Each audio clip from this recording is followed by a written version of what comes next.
بسم اللہ الرحمن الرحیم۔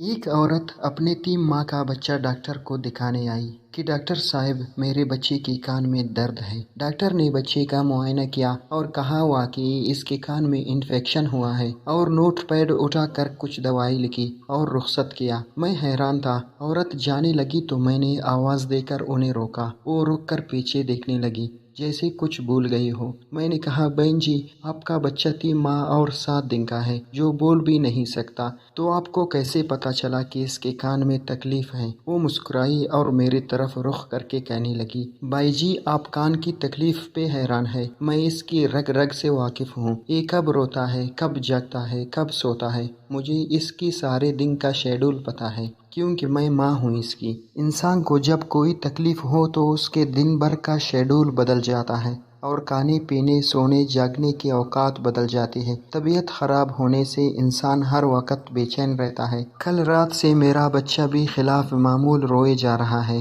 رات جاگ کے گزاری میں نے اس کے ساتھ۔ صبح کو میں نے غور کیا تو بچہ جب رو رہا تھا تو ساتھ ہی اپنا ننھا ہاتھ اپنی ننھی سی کان کی طرف لے جا رہا تھا۔ میں بچے کو اس کے باپ کے پاس لے گئی کہ اس کے کان میں درد ہے۔ وہ مجھے سوالیہ نظروں سے دیکھنے لگی کہ مجھے کیسے پتا چلا کہ اس بچے کے کان پہ درد ہے۔ اس نے بچے کے کان پہ ہاتھ رکھا تو بچہ اور زور سے رونے لگا، اور میں بھی بچے کی تکلیف دیکھ کے رونے لگی۔ اپنے بچے کی تکلیف برداشت نہیں کر سکی کیونکہ میں ماں ہوں۔